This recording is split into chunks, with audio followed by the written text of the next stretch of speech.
संसार में मत सुनो, संसार में सुना के क्या मिलेगा। अब संसार को अपना दुख बताओगे ना तो संसार क्या करेगा, आपके सामने तो आपके दुख में दुखी हो जाएगा, लेकिन जैसे ही आप पीठ पीछे जाएंगे ना तो वो हंसी उड़ाएगा। नहीं उड़ाता। संसार के लोगों को नहीं बताना, संसार के लोगों के पास नहीं। रामायण कहती है जब भी हमारे जीवन में कोई कष्ट आए, कोई दुख आए, तो हमें भगवान के पास जाना चाहिए अथवा अपने गुरु के पास जाना चाहिए, लेकिन संसार में किसी के पास रोना नहीं चाहिए, किसी को अपना दुख नहीं बताना चाहिए। आज ध्रुव जी महाराज गए बीच मार्ग पे, कहते हैं उनको नारद जी मिले। नारद जी ने परीक्षा ली है और उनको एक मंत्र दिया है, ओम नमो भगवते वासुदेवाय। आज इस मंत्र को धारण करते हुए कहते हैं ध्रुव जी गए और तपस्या करने के लिए बैठे हैं और तपस्या कर रहे हैं।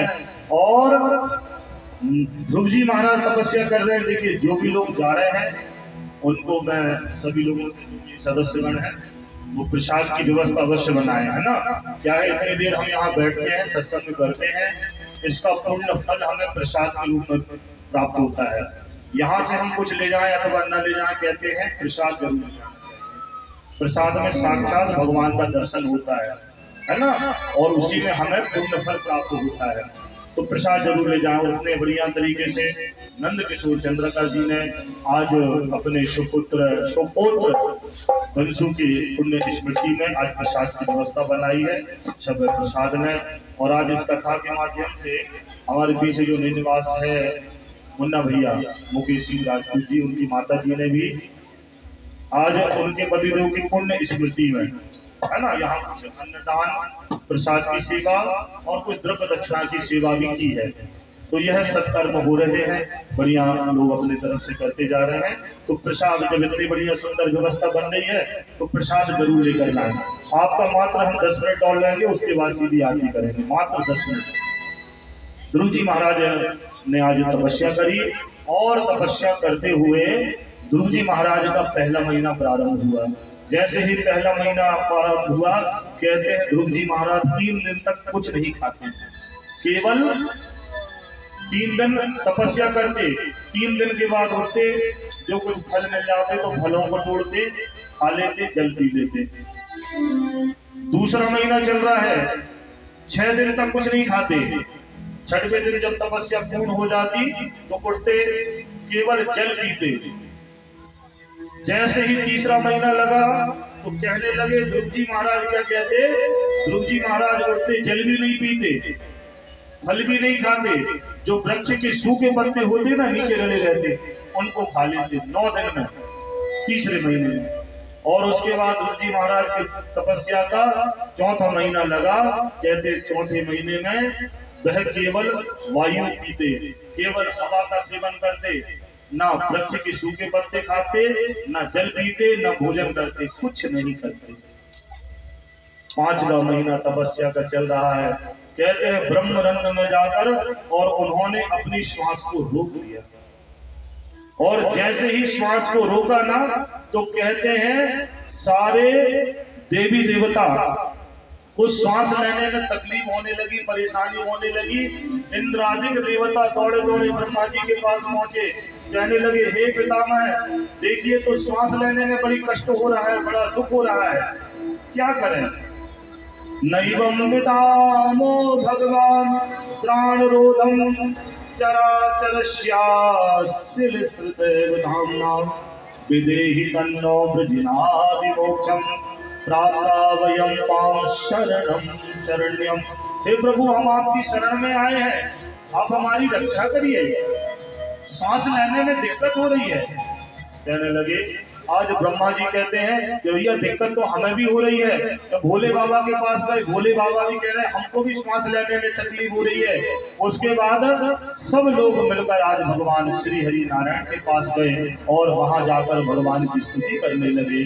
शांताकारं भुजगशयनं पद्मनाभं सुरेशं विश्वाधारं गगनसदृशं मेघवर्णं शुभांगं लक्ष्मीकान्तं कमलनयनं योगविद्यागम्यं वंदे विष्णु भवहरं सर्वलोकैकनाथम। हे भगवान, आप तो सृष्टि के पालन करता है, इस सृष्टि को आपने बनाया है, आप शांताकार है प्रभु, आप शांत स्वरूप है, लेकिन कभी कभी आपको क्रोध भी आ जाता है। देखिए सारे देवी देवताओं को आज सांस लेने में परेशानी हो रही है, कृपा करिए। तब भगवान श्री हरि कहने लगे कि हे देवताओं, सांस लेने में कष्ट तो मुझे भी है, लेकिन मेरा एक भक्त है ना, नन्हा सा छोटा सा बालक ध्रुव, आज वो तपस्या कर रहा है और तपस्या करते करते उसने तपस्या को अपने रंग में जाकर उसने तपस्या को धारण कर लिया है, श्वास को रोक लिया है। इस कारण से हम सबको यह दिक्कत हो रही है। मैं अभी जाकर, शास्त्रों में तो लिखा है, भगवान ने क्या कहा, मैं अभी जाकर उसके दर्शन करता हूँ, जबकि वो तो भगवान के दर्शन के लिए तपस्या कर रहा था ना, लेकिन सुखदेव जी कह रहे हैं कि मैं अभी जाकर उसके दर्शन करता हूँ। और कहते हैं भगवान गरुड़ पर सवार हुए और गरुड़ को ले जाने लगे ना, तो कहते जहां ध्रुव जी तपस्या कर रहे थे वो स्थान वृंदावन में मधुवन है, आज भी वहां पर दुत्तीला बना हुआ है।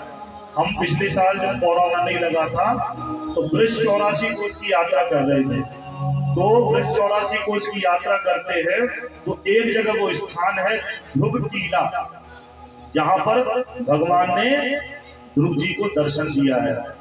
और वहीं से लगभग 5-6 किलोमीटर दूर एक और मंदिर पड़ता है जिसका नाम है गरुड़ गोविंद जी का मंदिर।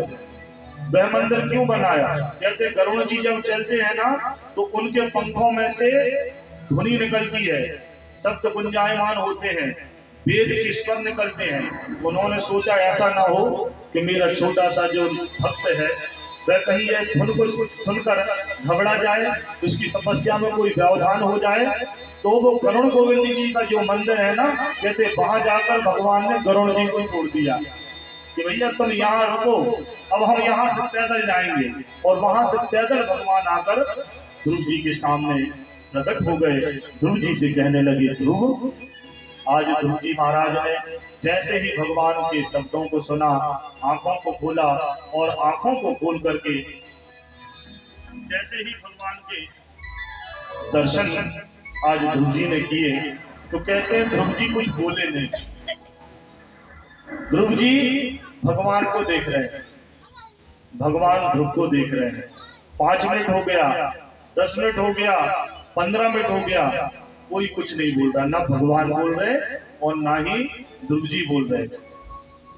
अब एकदम सर जब आधा घंटे व्यतीत हो गए ना, तो उसके बाद क्या हुआ, भगवान ध्रुव जी को देखते देखते मुस्कुरा दिए। जब भगवान ने मुस्कुराया तो ध्रुव जी भी मुस्कुराने लगे। अब ध्रुव जी मुस्कुराने लगे तो कहते जो देवता आकाश मंडल से देख रहे थे, जिनको सांस लेने में तकलीफ हो रही थी, वह भी मुस्कुराने लगे। वह मुस्कुराने लगे तो जो सुखदेव जी परीक्षित को कथा सुना रहे थे वह भी मुस्कुराने लगे, और वह भी मुस्कुराने लगे तो उनको देखकर कहते राजा परीक्षित भी मुस्कुराने लगे। ऐसा सुंदर वहां पर वातावरण बना। आज भगवान सामने खड़े हैं और ध्रुव से कहा, ध्रुव कुछ मांगो।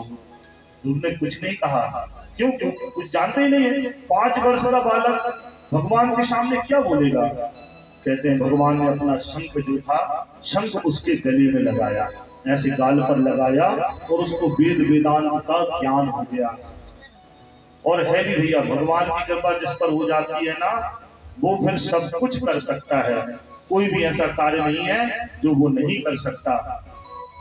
मूकम करोति वाचालम पंगुम लंघ्यते गिरिम यत्कृपातामहं वंदे परमानंद माधवम।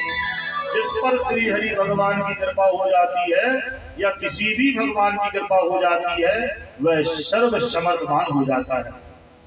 आज ध्रुव जी कहने लगे, प्रभु प्रवेश्य मम वाचमिमां प्रसूतां संजीवयत खिल शक्तिधरा स्वधाम्ना अन्याश्च हस्तचरणं श्रवणं त्वदादीन् प्राणानमो भगवते पुरुषाय तुभ्यम्। धुन जी कहने लगे, हे प्रभु आपकी जय हो, आपकी जय हो। अरे मेरी सोई हुई वाणी को आपने जगा दिया है। प्रविश्य मम वाच मिमाम सुप्ताम, मेरी जो वाणी सो रही थी इतने वर्षों से, आपने उसको जागृत कर दिया। हे प्रभु मुझे कुछ नहीं चाहिए। अरे जिस पर आपकी मेहरबानी हो गई, आपकी कृपा हो गई, फिर उसे क्या चाहिए। जा पर कृपा राम की होई, जा पर कृपा राम की होई, जा पर कृपा राम की होई, जा पर कृपा राम की होई, जा पर कृपा राम की होई, जा पर कृपा राम की होई, तार कृपा करे सब कोई, तार कृपा करे सब कोई, तार कृपा करे सब कोई। जिस पर भगवान की कृपा हो जाती है सज्जनों, फिर उस पर किसी और की कृपा का कोई अर्थ नहीं है। और सबकी कृपा हो जाए, पूरे संसार की कृपा हो जाए, जब तक भगवान की कृपा नहीं होती ना, तब तक हमारा कल्याण नहीं है। बाकी सबकी कृपा हो जाए, लेकिन अभी परमात्मा की कृपा से हम दूर हैं। लेकिन यहाँ तो जितने विराजमान है ना, सब पर भगवान की कृपा है, तभी तो हम यहाँ तक पहुंच पा रहे हैं, कथा को श्रवण कर पा रहे हैं। नहीं तो न जाने कितने लोग हमारे क्षेत्र में रहते हैं, वह अभी तक कथा को पहुंच नहीं पाए, कथा सुन नहीं पाए। अब तीसरा दिन है, कल भगवान श्री कृष्ण के प्राकट्य का समय है, सब लोगों को समय पे आना है। और कल विशेष रूप से 2 जन्म, बाकी कथाओं को हम थोड़ा संक्षेप में कहते हुए, विशेष राम जन्म की और दूसरा कृष्ण जन्म, ये विशेष एक कथा रहेगी आप लोगों को सुनने के लिए, समझने के लिए। बाकी श्री हरि की इच्छा रहेगी।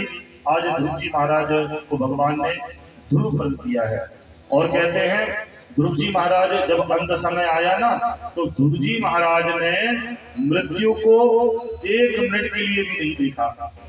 मृत्यु आई थी यहाँ पर, अनंत वर्षों तक उन्होंने दिव्य राज किया, और मृत्यु आई थी उनके पास। कहते मृत्यु से कहा, मृत्यु तुम थोड़ा झुको दो। और जैसे ही मृत्यु झुकी ना, मृत्यु के ऊपर अपने एक पैर को रखा और सीधे ध्रुव पद को प्राप्त कर लिया। ऐसी भगवान की कृपा ध्रुव जी पर हुई। और कहते हैं आगे चलकर एक और भगवान के अवतार हुए हैं, जिन्होंने पृथु महाराज के रूप में जन्म लिया है। इनकी कथा को अब हम कल श्रवण करेंगे, और बाकी जो कथाएं हैं, कुछ कथाओं को लेकर कुछ कथाओं को संक्षिप्त करते हुए, जैसा भी भगवान श्री हरि कराएंगे वैसा हम करेंगे। 2 मिनट आए, हम भगवान श्री हरि के चरणों में अपने प्रणाम करते हुए, और केवल भगवान से एक चीज कहेंगे, प्रभु देखो हम यहाँ आ रहे हैं ना, और कल आप यहाँ पर आने वाले हैं, राम जी भी आने वाले हैं, कृष्ण जी भी आने वाले हैं। तो उनसे केवल एक प्रार्थना करने के, प्रभु हमें इस संसार का आश्रय नहीं चाहिए, हमें तो केवल और केवल आपका नाम का आश्रय मिल जाए, जिससे हमारा कल्याण हो जाए। आइए एक भजन को करें, और उसके पश्चात फिर हम क्या करेंगे, आरती करेंगे, है ना। और फिर उसके बाद सब प्रसाद लेकर आरती पूजा कर जाएंगे। आसरा इस जहां का मिले ना मिले, आसरा इस जहां का मिले ना मिले, आसरा इस जहां का मिले ना